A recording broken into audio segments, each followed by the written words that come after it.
Don't bother him with questions about the property. He's just our handyman." My son-in-law said it with a laugh, right in front of his biggest client and 40 people at a fundraiser dinner. He put his hand on my shoulder the way you'd pat a golden retriever. "Clint keeps the place running for us. Good help is hard to find these days." I was carrying a charcuterie board I'd spent 3 hours assembling. I set it down on the nearest high-top table very slowly, and I smiled, not because I found it funny. I smiled because I had to decide, right then and there, whether I was going to tell the truth or wait, and I already knew which choice would hurt more in the long run. My name is Clint, and I'm 62 years old. I spent 4 decades in construction, started as a laborer at 20, built my own company by 35, sold it when my wife Doris got sick. After she passed 18 months ago, my daughter Leah asked me to come live with them. "You shouldn't be rattling around in that big house alone, Dad," she said. "We have room. Sophie and Finn miss you." What she didn't say, what neither of them knew, was that the house they were inviting me into was already mine. Let me go back to the beginning, because none of this makes sense without it. 12 years ago, I built that house with my own crew. Not as our family home. Doris and I already had a place across town, but as a rental investment. 4 bedrooms, 2.5 baths, good bones, hardwood floors I laid myself. It sat on a quiet cul-de-sac in a neighborhood that was just starting to appreciate. When my daughter Leah married Brett 8 years ago, they were renting a 2-bedroom apartment in a building with a parking lot full of broken shopping carts. Brett's real estate development business was more idea than income at that point, and Leah was teaching 3rd grade on a salary that doesn't go as far as people think. So I offered them the house. "Stay there," I told them. "Save your money, get on your feet." Brett offered to pay rent. I waved him off. Family doesn't pay rent, and I meant it. I never transferred the deed, partly because I never got around to the paperwork, partly, if I'm honest, because something quiet in the back of my mind said to wait. They moved in 4 years ago. The house was worth around $480,000 then. By the time I moved into the guest room 18 months later, an online appraisal had it pegged closer to $600,000. I never mentioned any of that. I was grieving. I was grateful to be near my grandchildren, and at first things were genuinely good. Brett had picked up some real clients. Leah was home more. Sophie, who was 7 then, used to climb into my lap after dinner and ask me to explain how buildings stayed up. Finn, who was 4, called me Pop and ran to the front door every time he heard my truck. Those first few months, I thought this might actually be what healing felt like. Then by small degrees, everything shifted. It started with Brett's schedule. He began hosting business dinners at the house. Clients, partners, people he was trying to impress. He'd mention it to me in passing on the morning of, that he needed the place looking sharp by 6. I'd spend the afternoon cleaning, setting the table, preparing whatever he'd asked for. At first it felt like helping. After a while it felt like something else. Leah noticed but said nothing, or she convinced herself I didn't mind. I'm still not sure which bothers me more. By month 4, Brett had started introducing me to his guests as our property manager, or the guy who keeps the lights on. Once, when a client admired the kitchen cabinet hardware, Brett had asked me to swap out the old pulls the week before. Brett said without blinking, "Clint did that work for us. He's very handy." The client nodded politely at me and turned back to Brett. I returned to the kitchen and finished the dishes. I told myself it was temporary, that Brett was under pressure, that Leah would say something eventually. She didn't. By the end of winter I had a routine, up at 6 to start breakfast before Brett left for his office, clean up after the kids, yard work in the afternoon, dinner ready by 6:30. I ate at the kitchen island while Brett and Leah ate in the dining room. They never explicitly asked me to do that. I just started because sitting at that table felt worse. The moment I understood clearly what was happening, I was on my back under the master bath sink fixing a slow leak. Brett walked in, didn't look down at me, and said to Leah in the doorway, "Tell Clint when he's done in there to check the weather stripping on the garage door." "Tell Clint." I was right there. He walked back out. I lay on the tile for a moment, listening to the water in the pipes. I want to be clear about something, because I've had time to think about it. I don't believe Brett woke up one morning and decided to be cruel. I think it was slower than that. I think he saw an arrangement that was convenient, and he let himself get comfortable with it. And every time I said nothing, every time I just went and checked the weather stripping, I made it easier for him to stay comfortable. The hardest part, the part I carry even now, was what happened with the grandchildren. Around month 7, Sophie and Finn started acting differently around me. Sophie stopped asking her questions at dinner. Finn started calling me the grandpa who lives here when he talked to his friends. I only heard it once by accident when he was on a video call in the living room. I told myself kids say odd things. But then Sophie came home from school one afternoon and handed me a family worksheet her teacher had sent home. Under grandparents, she'd written, "Grandpa Clint helps with the house." I folded that worksheet, put it in my breast pocket, and went outside to rake leaves. I didn't let myself cry until I was in the backyard with the fence between me and the house. That night I called my old friend Bert, who'd handled my legal and financial affairs since before Leah was born. Methodical man, not given to drama. I told him everything. He listened without interrupting. When I finished, there was a pause. "Clint," he said, "you understand you still own that house?" "I know I do." "Does Brett know that?" That question sat with me for a long time. I genuinely wasn't sure. I'd never signed anything over, but I'd also never said out loud, "This is still my house." And Brett was a real estate man. He understood deeds. Whether he'd looked into it and was exploiting the ambiguity, or whether he'd genuinely just never thought to check, I couldn't say. I found out the answer 3 weeks before the fundraiser. I'd been out all morning running errands. When I came home, there was a car in the driveway I didn't recognize. A woman in a blazer was walking the perimeter of the backyard taking photos on her phone. I asked who she was.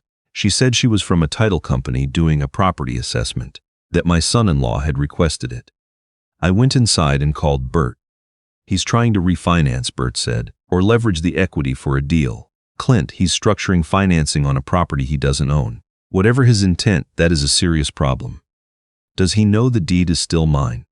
If he had a title search done, he knows now." That night Brett came home, poured himself a drink at the kitchen counter and mentioned, vaguely, casually, that a major deal was coming together. Mixed-use development, investors, a strong property in the portfolio. He used the word "our" several times in ways I couldn't quite parse. I listened. I asked a few neutral questions. I went to bed. The next morning I called Bert and told him I was ready.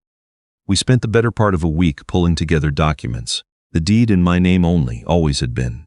12 years of property tax records, all paid by me, insurance, the receipts from every major repair, the roof in 2019, the HVAC in 2021, the kitchen renovation that Brett's clients always complimented and Brett always quietly accepted credit for. All mine. "What do you want to do with it?" Bert asked.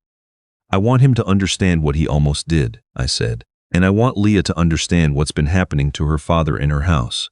But I'm not going to light the whole thing on fire, not if I don't have to." "Then we wait," Bert said. We waited 17 days. Then came the fundraiser. It was a charity gala for a children's hospital. Brett's firm was one of the sponsors. 40-plus people, a rented ballroom at a hotel downtown, open bar, past appetizers. Brett had asked me 3 days before if I'd be willing to handle the logistics side, drive some things to the venue, set up the food display, coordinate with the catering staff. I agreed. I'd been doing it for months. One more evening didn't change the math. I was carrying that charcuterie board to one of the high-top tables when Brett's largest client, a developer I'd never met, started asking about a property Brett had mentioned in his portfolio. Brett caught my eye across the table, smiled comfortably, and said it. "Don't bother him with questions about the property.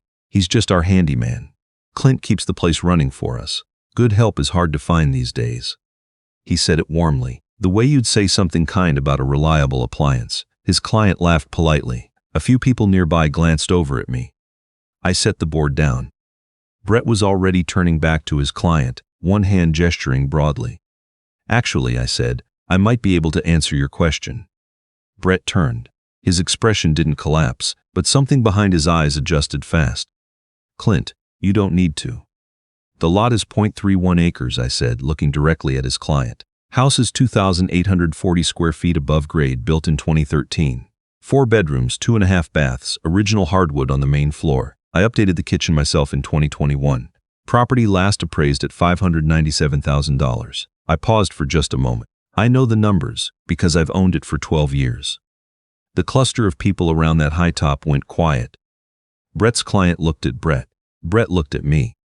"Dad." Leah's voice came from my left. I hadn't seen her come over. Her face had gone the color of dry plaster. "What are you talking about?" "The house," I said. "The one Brett has been describing to investors as part of his portfolio." Brett's voice dropped low. "Clint, this is not the place." You just introduced me as your handyman, I said, to a room full of people who appear to be making financial decisions based on property that belongs to me. I've been your handyman, your cook, your groundskeeper, and your errand runner for 18 months. I didn't say a word about any of that, but I'm not going to stand here while you misrepresent my deed. Brett's client had the flat, recalibrating expression of a businessman who has just received information that changes a negotiation. You told me this property was held in the LLC, he said to Brett. Brett said nothing for a long moment. It's in my name, I said, personal name. County records are public if you'd like to verify. Brett said very quietly, we should discuss this privately. We should, I agreed. We should have done that about 6 months ago. I found a quiet spot near the coat check, called Bert, and told him it was time. He told me the documents were ready for the morning. I thanked him, went back in long enough to find Leah, and told her we needed to go home.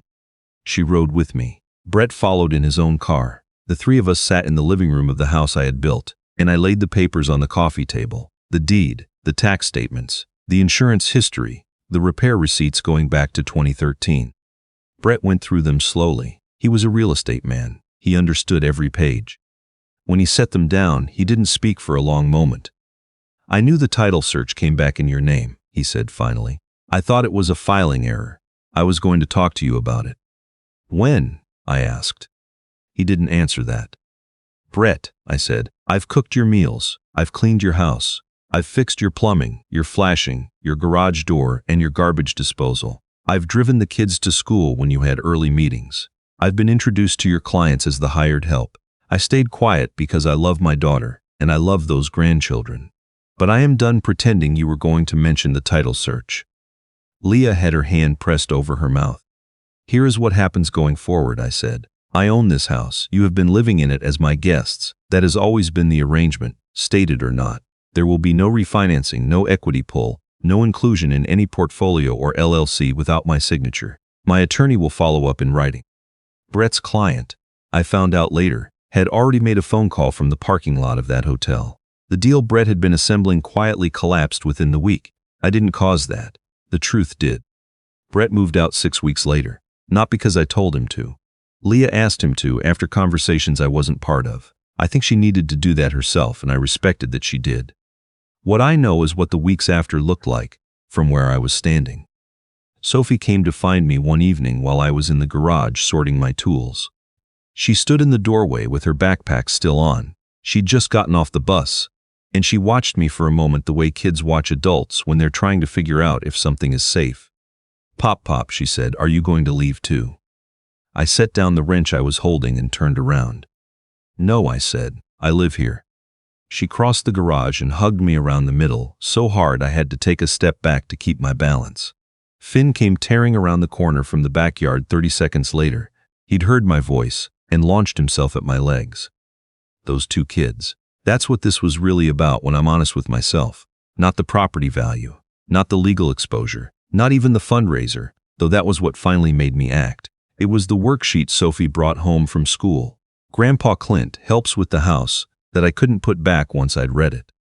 I still live here. I eat at the dining room table. Leah and I have dinner together most nights, just the 4 of us, and sometimes we talk about Doris, which neither of us could manage for a long time. The hardwood floors I laid 12 years ago still hold up fine. My tools are exactly where I want them. Last month I had Bert draw up a proper family trust. The house goes to Leah outright when I'm gone. No ambiguity, no complications. I told her this was always the plan. That the only thing I ever needed first was to know that she could still see her father clearly, and not just the man who kept the lights on. I built this house with my hands. I built my family the same way, slowly, with materials I understood, and I've learned at 62 that there's no structure solid enough to hold people who've stopped seeing each other for who they actually are. But most structures, if you find the damage before it goes too deep, can still be repaired.